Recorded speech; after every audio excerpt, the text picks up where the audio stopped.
O Japão é um arquipélago com cerca de 120 milhões de pessoas, com registro histórico de apenas 1.600 anos. É a segunda maior economia do mundo hoje.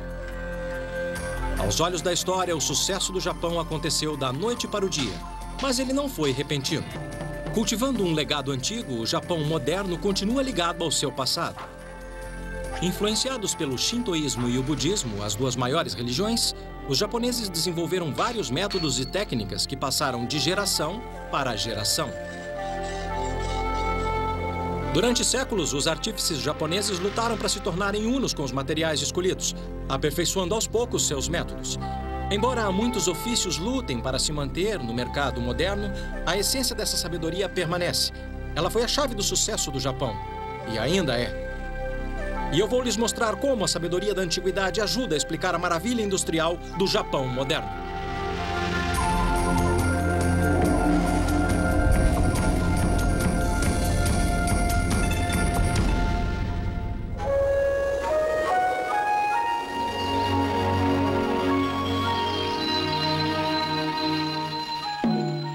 Para entender o avanço súbito do Japão na ciência e tecnologia, é necessário entender a relação íntima do país com a natureza e seus fortes laços com as tradições antigas.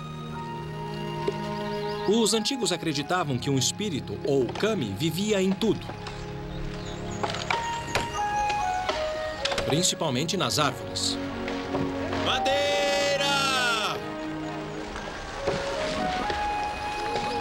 Porque, segundo uma lenda antiga, os primeiros japoneses vieram dos céus, descendo de ciprestes.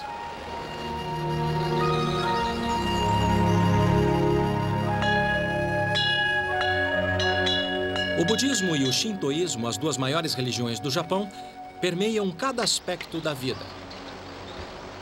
Arraigados ao shintoísmo, os japoneses desenvolveram um modo único e próprio, técnicas e métodos aguçados, voltados para descobrir o espírito, a essência das coisas.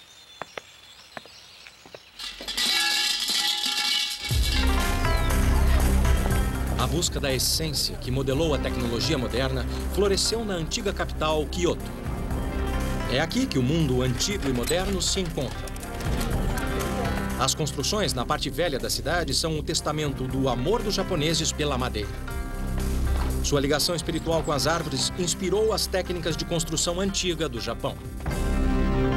Eu vim até essa casa de família aos arredores de Kyoto para ver uma coisa que não se vê com frequência. Especialista em construções antigas, Kiyoshi Yasui fez da preservação de casas construídas com antigas técnicas de carpintaria sua missão. O Sr. Yasui acaba de começar o processo de desmonte. Ele está desmontando parte por parte desta casa para algum dia reconstruí-la em outro lugar. É uma oportunidade rara de ver os detalhes da construção. O Sr. Yasui apontou as principais características da construção. A coluna principal. Como a armação de um guarda-chuva, uma casa tradicional japonesa é construída em torno de um pilar central, que é ligado a vigas de apoio com encaixes complexos. A estrutura é um sistema de armação vertical e horizontal. A coluna da casa, entendi. Vigas grandes, entendi. Enorme, a viga é uma árvore de quase 18 metros. Influenciados pelo shintoísmo, os carpinteiros japoneses tradicionais gostam de incorporar a forma natural da madeira ao projeto. Eles incluem até os galhos e a curvatura natural para evocar o espírito, o kami, que eles acreditam que viva dentro de cada viga. O Sr. Yasui explicou com detalhes a técnica que os construtores antigos desenvolveram para acomodar as formas e ângulos variados. Os antigos chamaram de técnica de entrelaçamento, onde ripas e sulcos se encaixam como um quebra-cabeça. Ela move. Ah, entendi. Eu entendi. Então, se houver um terremoto, ela balança. A flexibilidade e durabilidade da estrutura repousam nas engenhosas juntas entrelaçadas.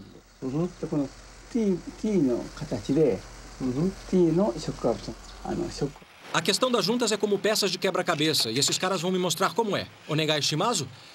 Nesta hora, meu japonês de escola vem bem a calhar. Tá. Este é um daiku, tradicional mestre carpinteiro japonês. Historicamente, sua profissão é um tanto mística, porque durante séculos seu conhecimento era transmitido apenas de mestre para aprendiz. E eu coloco esta peça para aprender, é isso? Tá bom. Muitos pagodes, santuários e casas particulares são construídos com essa técnica de entrelaçamento. Porque, acreditem, os japoneses não usaram parafusos de metal para a fixação da madeira até o século XVIII. Normalmente, os pilares são construídos de cipreste pela beleza e durabilidade, o que é uma questão importante num país com quase 1.800 tremores por ano. Os métodos antigos incorporam outros materiais naturais de reforço. Essas paredes internas são feitas de barro, palha e bambu, e quando ocorre um terremoto forte, são elas que racham. Mas o conserto é fácil.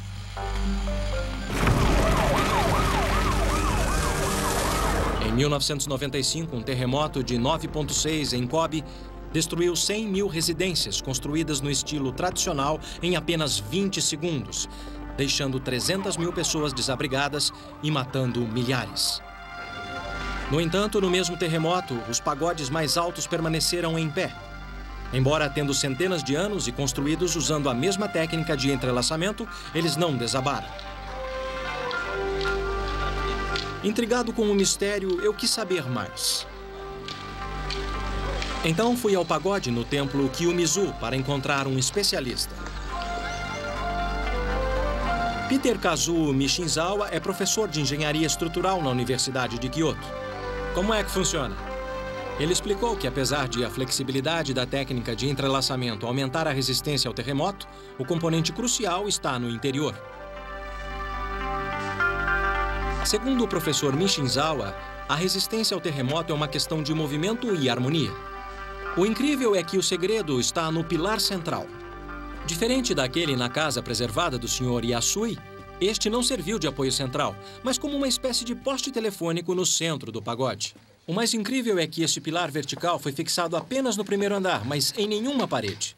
Esta é a base do pilar. É, sim. Então não está no alicerce do pagode. Isso. Ele começa no primeiro andar. É no topo do primeiro andar. Entendi. Isso. É nessa área que estão conectados. E lá em cima é flutuante. Olha só, está se movendo. E como é que isso funciona? Como é que o pilar consegue absorver toda essa força? O módulo de vibração da estrutura externa é bem diferente do pilar central. Entendi. Ele absorve a força do resto do prédio e leva para dentro. Isso, leva. É assim que funciona. Quando a terra se mexe, o pagode se move como uma cobra, pendendo em direção ao pilar central rígido, que se opõe ao movimento da estrutura exterior e evita que ela venha abaixo. Esse é o segredo de resistência ao terremoto. É aérea. Podemos movê-lo? Pode. Ah, olha só. É espantoso.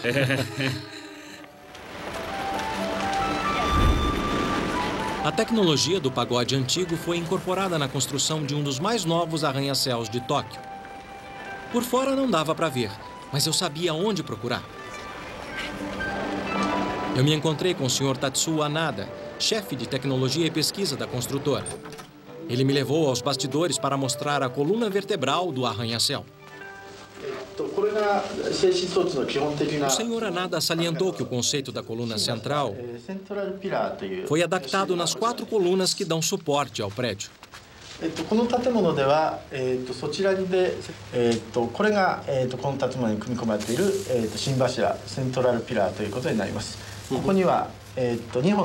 Então isso absorve a força que depois sobe pela coluna. Uhum.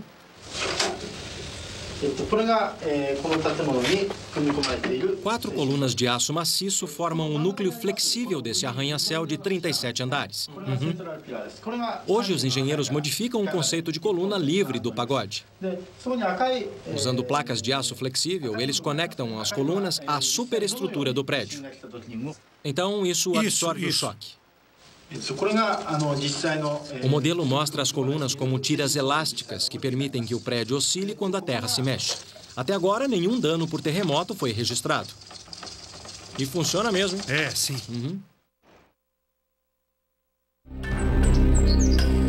Um período na história deixou uma marca profunda no Japão moderno. O tempo dos guerreiros samurais. O símbolo desse tempo ficou famoso no mundo, a espada samurai. Hoje, seus segredos são usados para salvar vidas, em vez de tirá-las. Há muitas formas de manter contato com a história. A antiga arte do Laido provém do grupo que testava as espadas. Através do Laido, eles testavam um equilíbrio, a flexibilidade da espada e se ela faria seu papel. Olhando, você acha que isso não exige esforço. Na verdade, essa espada é bem pesada. Tem aproximadamente 70 centímetros de comprimento e pesa quase 1 quilo. O domínio de vários golpes com elegância requer muita prática.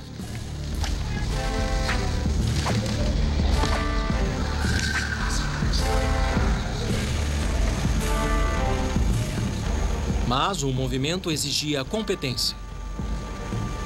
Eu não sabia que era tão difícil guardar a espada na bainha, sem cortar o dedo fora.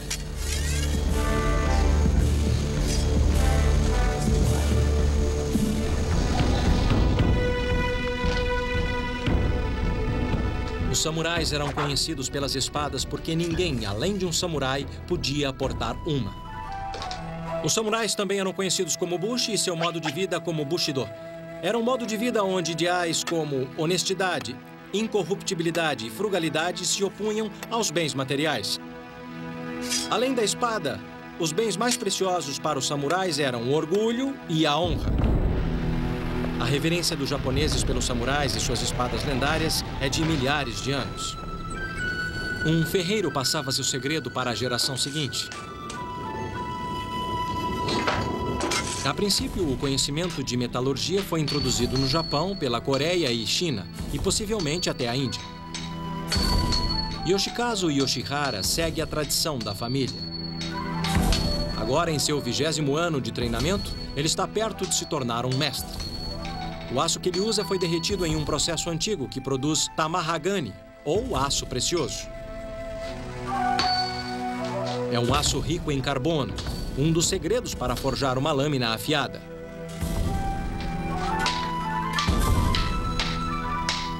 Uma espada começa como um lingote cuidadosamente selecionado de pedaços de tamahagani forjados juntos.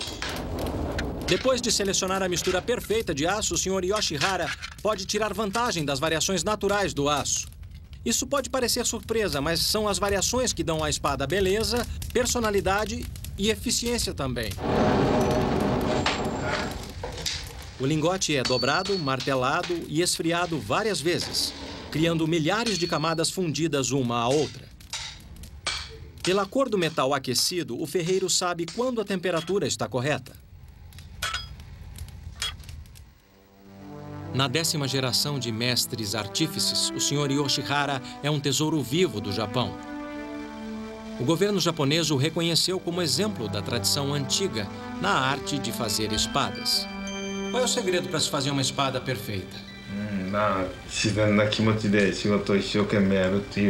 O mestre Yoshihara acredita que primeiro você deve seguir sua própria natureza. Se você for natural e firme em sua crença e flexível no modo de lidar com a vida, então seu espírito habitará a lâmina e a tornará perfeita.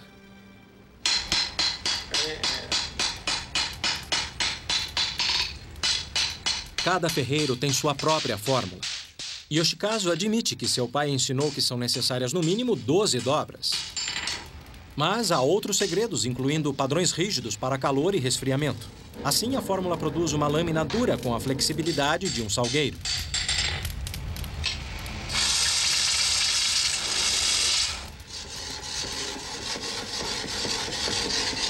Finalmente, ela é polida à perfeição.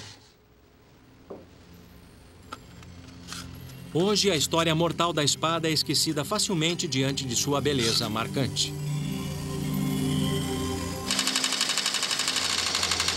300 anos depois, a mesma tecnologia de lâmina afiada, que antes tirou inúmeras vidas, é transformada para ajudar no alívio do sofrimento. As indústrias Kai, em Seki, Nagoya, são famosas no mundo por suas lâminas cirúrgicas. O gerente, o Sr. Katsuaki Yamata, disse que eles gastam muito tempo e esforço replicando o aço samurai no processo de forja. O Sr. Yamata pediu para que eu experimentasse. Fiquei surpreso ao ver como o aço pode ser macio. No processo de aquecimento e resfriamento, o aço macio e flexível se torna rígido.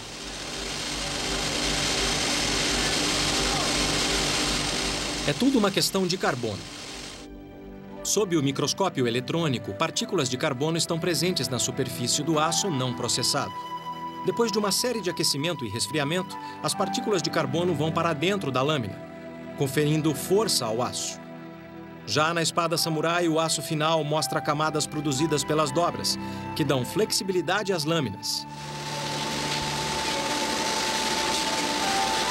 Esses instrumentos de precisão usados para microcirurgias são um legado duradouro dos ferreiros antigos. Na história japonesa, o conhecimento antigo e a tecnologia moderna estão quase sempre lado a lado. Aqui na cidade de Seki, um centro tradicional na fabricação de espadas samurais, a corporação Kai é a principal fabricante de instrumentos de corte do Japão.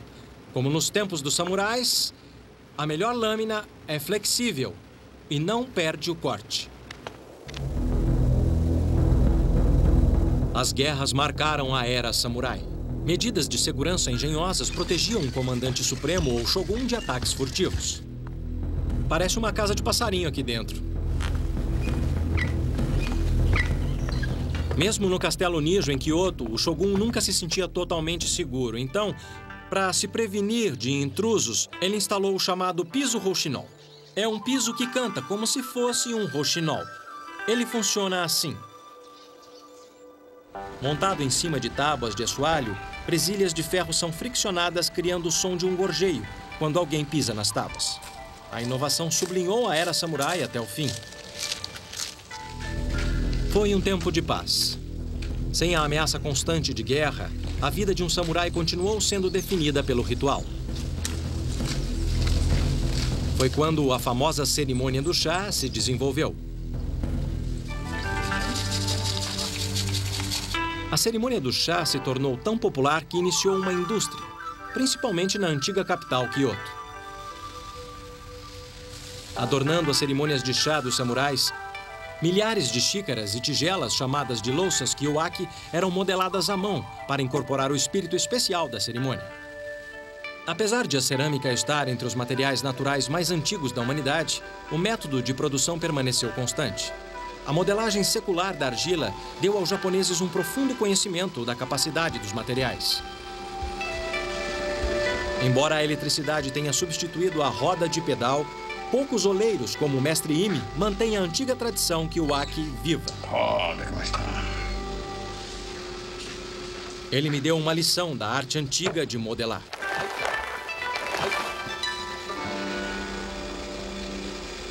Não. Está bom, muito bom. Muito bom.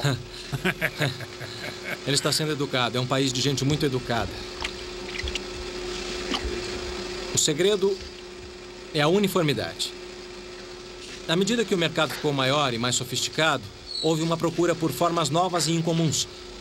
E uma das qualidades que eles mais prezavam era uma pequena irregularidade, porque era a irregularidade que tornava a peça única. A que eu fiz está irregular, mas eu quero uma segunda opinião.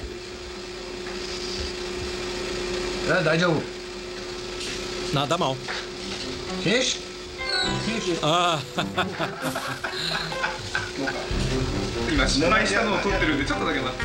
Já cansei disso.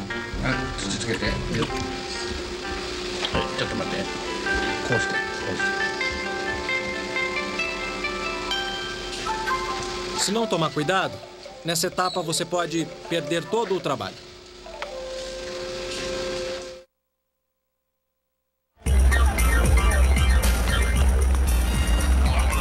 Muitas tecnologias antigas estão morrendo. Ainda que no Japão, velho e novo vivam lado a lado. O que seus ancestrais sabiam é usado pelos japoneses de hoje para aplicações novas e pioneiras. Quando se trata de eletrônicos, o Japão revolucionou o nosso mundo.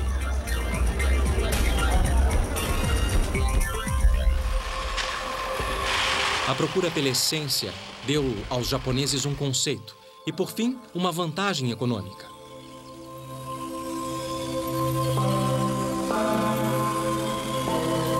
No Japão, a miniaturização é uma tradição antiga e, até agora, ninguém soube me explicar exatamente por quê. No entanto, o que está claro é que, na era da eletrônica, esta filosofia deu vantagem ao Japão. Em uma fábrica moderna de cerâmica, pude ver como as antigas técnicas contribuíram para os avanços mais recentes em miniaturização. Os fundadores da Murata Manufacturing aliam com orgulho a origem da empresa no século XVII às tradições da cerâmica antiga em Kyoto. Em vez de louças, agora eles fabricam componentes eletrônicos. O Sr. Tetsuya Ekita, chefe de desenvolvimento da Murata, me apresentou um de seus produtos básicos de cerâmica. Tetsuya, você poderia me dizer o que é isso? Sim, é uma placa cerâmica para circuitos. Placa de circuito. Sim. Depois de séculos trabalhando com argila, os cientistas em Murata mudaram o curso da história tecnológica.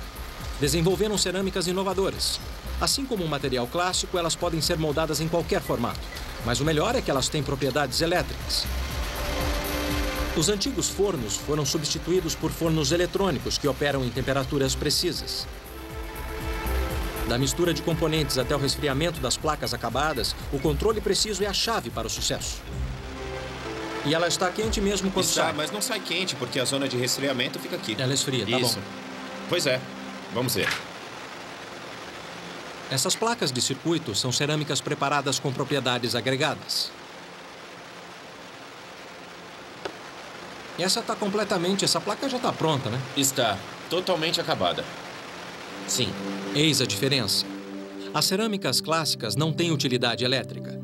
Mas quando a Murata combina óxidos metalocerâmicos apropriados, eles criam uma variedade de cerâmicas técnicas com propriedades elétricas exploráveis. As microestruturas internas dessas cerâmicas dielétricas reagem de forma diferente quando se aplica voltagem. Enquanto alguns componentes cerâmicos bloqueiam o fluxo de elétrons, outros respondem mecanicamente fazendo um componente vibrar ou pulsar e fazer coisas como tocar seu celular.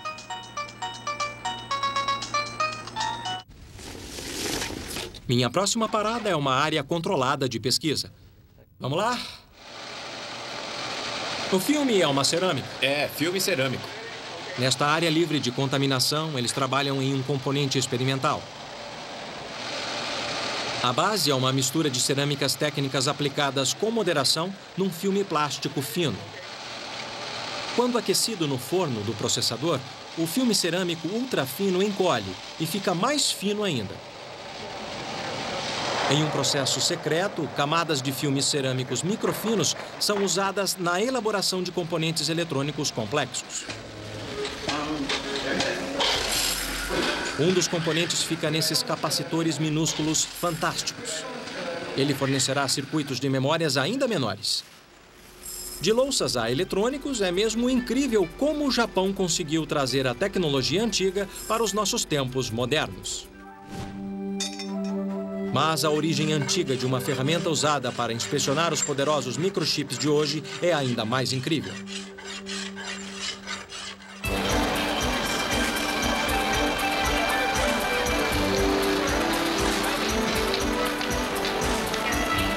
O agitado distrito Akihabara de Tóquio é um bazar gigante de eletrônicos, onde você pode achar o que há de mais novo em eletrônicos compactos. Aqui fica claro como uma abordagem menor trouxe vantagens ao Japão. Você encontra qualquer coisa em miniatura. Em Akihabara, a gama de dispositivos é de enlouquecer. Até as características de um celular te deixam doidinho. O que torna tudo isso possível é um componente essencial de miniaturização, o microchip. Microchips são pequenos discos de silicone com circuitos gravados neles. A superfície tem que estar perfeitamente lisa para garantir conexões confiáveis. Na Yamashita Denso Corporation, o Sr. Mitsuo Yamashita, o presidente, me apresentou uma aplicação moderna surpreendente da técnica antiga. Esta máquina, chamada espelho mágico, examina imperfeições em discos de silicone polidos. Funciona assim. Raios de luz batem na superfície lisa e refletem no mesmo ângulo. Qualquer desvio na superfície faz com que eles reflitam em ângulos diferentes. Essas imperfeições são tão sutis que não dá para ver a olho nu. Parece bom. Usando o princípio de reflexão, a máquina pode detectar imperfeições na superfície de menos de 2 nanômetros, que são de 2 a 3 bilionésimos de 1 metro. Elas aparecem como áreas escuras onde a superfície não está lisa. Para o disco ser usado como chip, a imagem deve estar completamente branca, ou seja, livre de desvio, como esta aqui. Espelho mágico ou tecnologia Makio tornou-se um padrão mundial. Mas por que é chamado de espelho mágico? Mais uma vez, a resposta está no passado.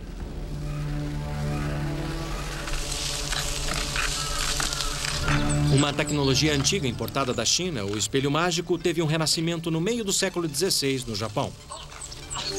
Nessa época, o cristianismo era considerado uma influência estrangeira e um obstáculo para o estabelecimento do controle absoluto das pessoas.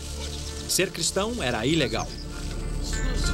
Mostrar sua fé em público podia custar sua cabeça. No entanto, durante esse período negro, o espelho mágico salvou vidas. A magia começou com uma placa de cobre fundido e polido pela mão de um mestre. A verdadeira mágica do espelho é sua precisão. A imagem é esculpida na superfície refletora de modo tão sutil que, se você olhar no espelho, tudo que vê é você mesmo. Mas se o espelho reflete luz branca, a história é outra. Graças ao espelho mágico, os cristãos podiam se identificar em segredo para aqueles que compartilhavam sua fé. O princípio da reflexão da luz do analisador de disco conta com séculos de tecnologia antiga.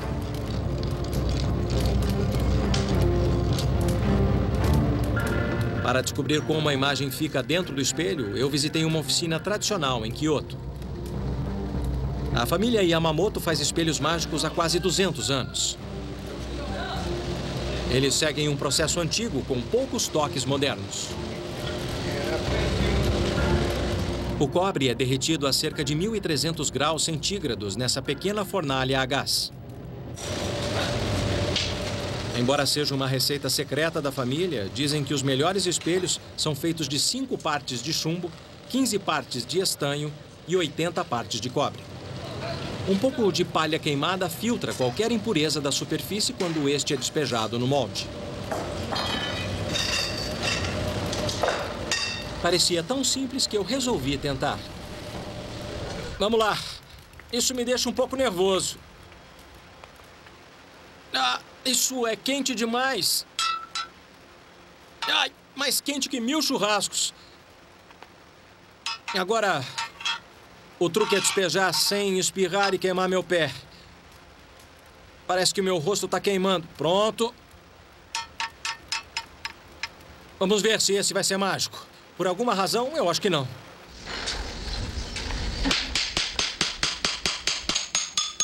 Duas horas depois, o molde está frio e a peça fundida é retirada. A placa de cobre é branca de um lado. Hoje, o outro lado mostra Buda. Porém, durante a perseguição, um fundo falso ocultava uma imagem cristã. E aí começa o processo mágico de acabamento. O Sr. Yamamoto é a 5ª geração da família de fabricantes de espelho mágico. Há 8 anos ele estuda o ofício aqui na oficina do pai dele. Mas ele ainda tem 2 anos, antes de chamar a si mesmo de mestre. É o tempo que leva para aprender o toque.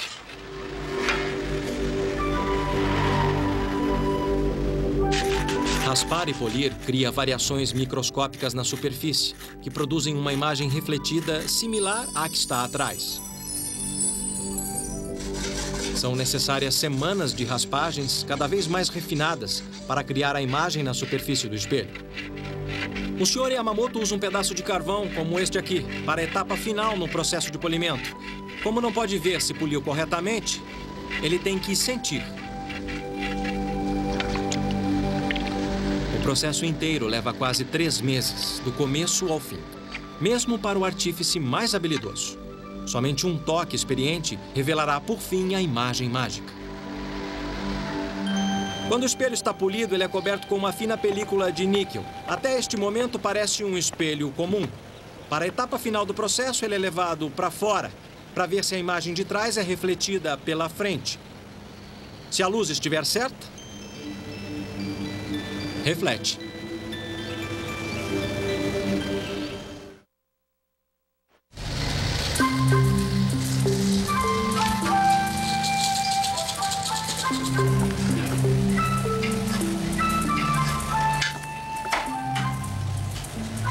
Muitas das tecnologias do Japão moderno são baseadas em adaptações que datam de 300 anos, do período Edo.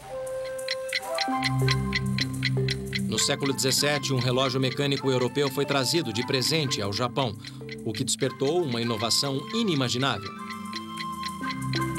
Durante o período Edo, ciência e tecnologia se concentraram na busca do Li, o princípio básico da natureza.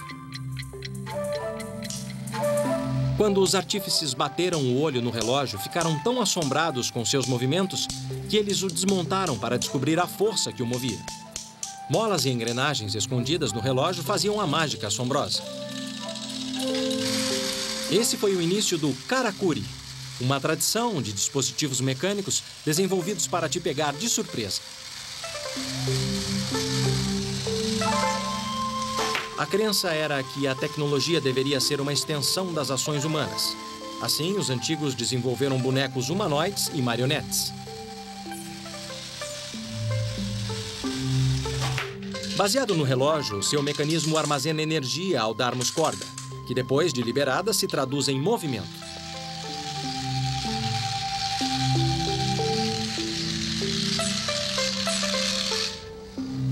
Na tradição karakuri, a tecnologia fica escondida para que você não saiba por que o dispositivo faz o que faz. Para os antigos, isso era magia. Neste caso, a surpresa é que o Shahakob Ninjio, ou mecanismo de bonecos servindo chá, era acionado por uma xícara de chá. Desenvolvido para despertar o sentimento de admiração e mistério durante as cerimônias do chá dos samurais, foi o primeiro robô doméstico para a diversão. Hoje, os bonecos karakuri podem não passar de um item caro de colecionador, exceto para um engenheiro moderno que reverencia a tecnologia antiga. O boneco karakuri tem um novo lar na Aishin AW Company. Aqui ele é reinventado como uma obra de arte que poupa energia. O Sr. Shingahara Akata, engenheiro-chefe da Aishin, explicou por que se interessou pelo boneco karakuri.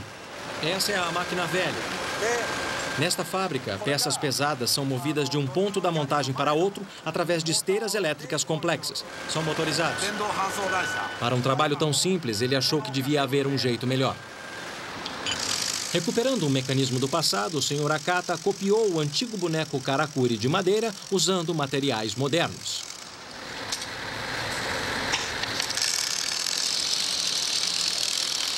Duas propriedades do mecanismo karakuri chamaram sua atenção. Na primeira, o Sr. Akata percebeu a energia enorme que podia ser armazenada na mola. Na segunda, a quantidade de peso que podia ser usada para liberar a energia que movia as engrenagens. A reconstrução do mecanismo antigo inspirou uma adaptação eficiente. Essa é uma nova função do boneco mecânico. Agora o senhor vai me explicar como isso funciona. Para mover as peças pesadas, o Sr. Akata construiu um carrinho karakuri. O carrinho é movido por molas e engrenagens industriais. O peso da peça força a engrenagem, comprimindo as molas que, em princípio, armazenam energia. Tá? Então o próprio peso faz tudo. A peça desliza até o carrinho, liberando a trava que permite que ele se mova. Quando o carrinho atinge o ponto de transferência, o impacto transfere a peça para o condutor. As molas são liberadas girando a engrenagem que leva o carrinho de volta à posição original. E vai descomprimindo a mola até chegar do outro lado. Não é necessária energia externa, como a eletricidade. É incrível. A adição desse efeito positivo ao mecanismo do boneco karakuri gera uma economia de energia significativa. Esse faz o mesmo? Então, depois de 300 anos, o espírito do boneco karakuri vive nessa fábrica moderna. Se você achou isso legal, espera para ver o resto.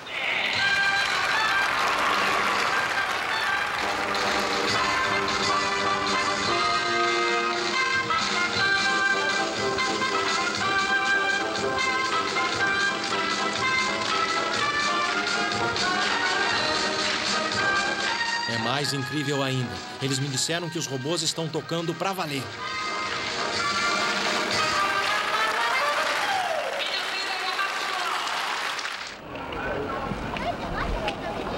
A crença dos japoneses em Li, a força escondida dentro da máquina, levou uma indústria gigantesca a produzir robôs humanoides.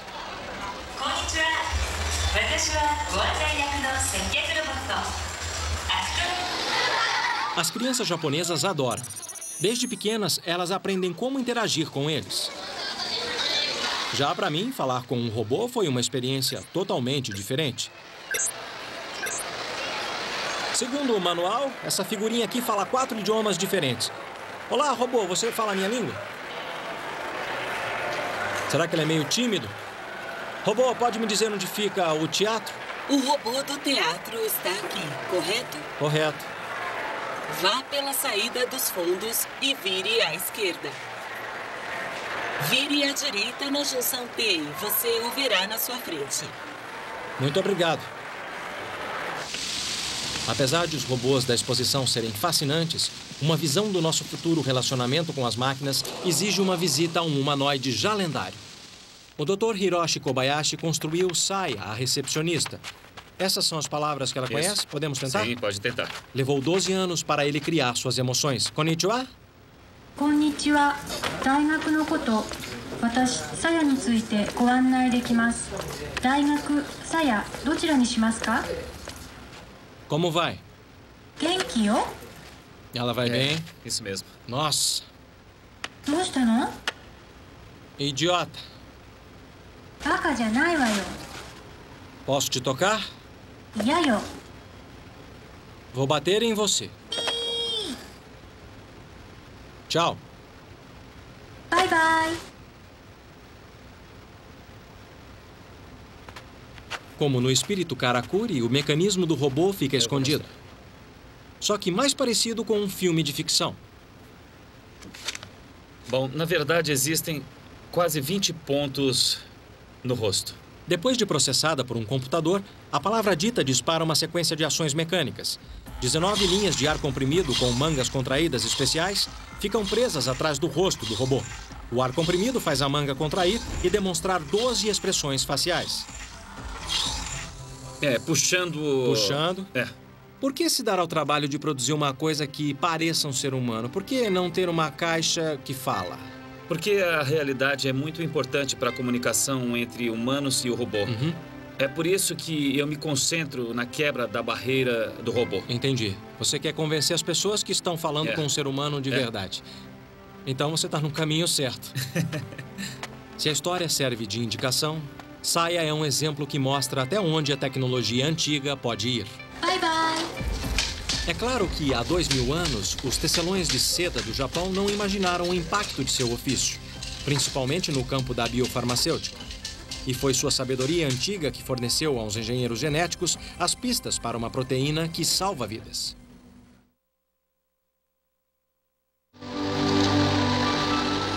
A parte norte do interior do Japão é coberta por fileiras de árvores como esta. Em outra época, elas foram a fonte de riqueza da nação. O milagre da seda começa com a amora. Aquilo que entra no bicho da seda, como folha, sai como seda. Um processo que os japoneses exploram e estudam há séculos. Mas agora, em dias de algodão e poliéster, o processo por si só está sendo transformado. É incrível pensar que a seda faz parte da cultura do Japão há mais de 2000 anos. A sericultura foi trazida ao Japão por volta de 300 anos antes de Cristo. Desde então, famílias por todo o Japão produziam o tecido precioso à mão. Um kimono criado com seda feita à mão é um bem de família que pode chegar a custar $40 mil. O custo está no artesanato. Yuki, antigo centro produtor de seda, ainda possui algumas oficinas tradicionais. Aqui, tecidos de seda com padrões complicados são tecidos em teares inspirados na antiga tecnologia chinesa. Mas gerações de mestres como Akira Suto aperfeiçoaram esse processo de amarração com nó único. Ele está preparando o fio para várias fases de tintura, que por fim criarão padrões sutis. Mas primeiro é preciso ter o fio. É o segredo da seda japonesa. A fibra de seda é uma secreção de 2 glândulas da cabeça do bicho da seda, que cria o casulo. A lagarta leva de 2 a 3 dias para fazer o casulo, enrolando o fio que tem mais de 1,5 km de comprimento. A seda seca quando entra em contato com o ar. A senhora Murata me mostrou como enrolar o fio na tradição antiga de modo frouxo e não apertado. Konnichiwa. Arigato. Arigato. É preciso muita habilidade para desenrolar os casulos do bicho da seda. Quando os casulos são desenrolados, a seda é puxada e torcida em um fio. A saliva a deixa macia. É mais difícil do que parece. O truque é deixar a seda sempre com a mesma espessura. Leva tempo para aprender.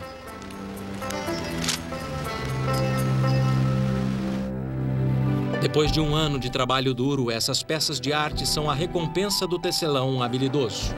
E quanto mais o fio sintético é usado, mais a seda tradicional se torna preciosa. O milagre é que o bicho da seda pode conter uma nova promessa que a ciência está começando a explorar. O Instituto Nacional de Ciências Agrobiológicas não fica longe de Yuki, a antiga cidade da seda, mas está há anos-luz em termos de produção de seda. Eu me encontrei com o Dr. Toshiki Tamura, chefe geneticista do laboratório. E aqui estão eles, os pequenos bichos da seda. Existem mais de 1000 tipos por todo o globo, e o Japão está familiarizado com 600 deles. Considerando a história do Japão, não é à toa que seus cientistas estão à frente na decodificação do genoma do bicho da seda. Ah, que estranho. Acontece que a seda é uma proteína. Os cientistas aqui na fábrica de insetos da NIAS estão testando bichos da seda geneticamente modificados que não produzem seda, e sim proteínas que podem ser usadas para fins medicinais. Testes revelam que eles estão fazendo progresso. O primeiro desafio é redefinir o DNA do bicho da seda para aceitar um novo gene. Para testar o conceito, a equipe do Dr. Tamura injeta gene de água-viva para a luminescência. Se eles conseguirem juntar em seus DNAs, os bichos da seda desses óvulos serão verdes sob a luz ultravioleta. Esses bichos da seda modificados geneticamente podem produzir proteínas úteis, tais como o interferon, que é usado contra o câncer. Se der certo, a nova biotecnologia pode fazer do Japão o maior jogador do super lucrativo mercado farmacêutico. O que ele está olhando? O bicho da seda? O bicho da seda. Ele está olhando, como você pode ver aqui. O Dr. Tamura explicou que o brilho verde é a prova que o gene fluorescente da água-viva foi introduzido com sucesso no DNA do bicho da seda. A próxima etapa é crucial para o sucesso da equipe. A chave é conseguir um novo gene para produzir a proteína do bicho da seda. O que é isso? Esse aqui é o casulo. O casulo brilhante significa que a junção biotécnica foi um sucesso. Entendi. Então essa é a prova que o processo funciona. É, como você pode ver aqui. A equipe está no caminho certo para colocar o bicho da seda na luta contra o câncer e acrescentar outra inovação no nosso mundo moderno, baseado na sabedoria da antiguidade. Andando por Tóquio à noite, eu percebi o quanto a tecnologia japonesa tem sua raiz nas tradições antigas. Seja com bonecos que serviam chá, transformados em robôs, seja nas técnicas de carpintaria transformadas em arranha-céus resistentes a terremotos. A engenhosidade do Japão parece se recarregar quando olha para seu passado, pegando as tradições antigas e projetando-as no futuro. Hoje, muitos ofícios tradicionais do Japão estão morrendo, mas o que permanece é a sua essência, o efeito que elas têm em nós. Traduzindo o conhecimento antigo em tecnologia moderna, o Japão ganhou uma vantagem única. Graças à sabedoria da antiguidade, o Japão está abrindo novas portas para uma nova era de ciência e tecnologia.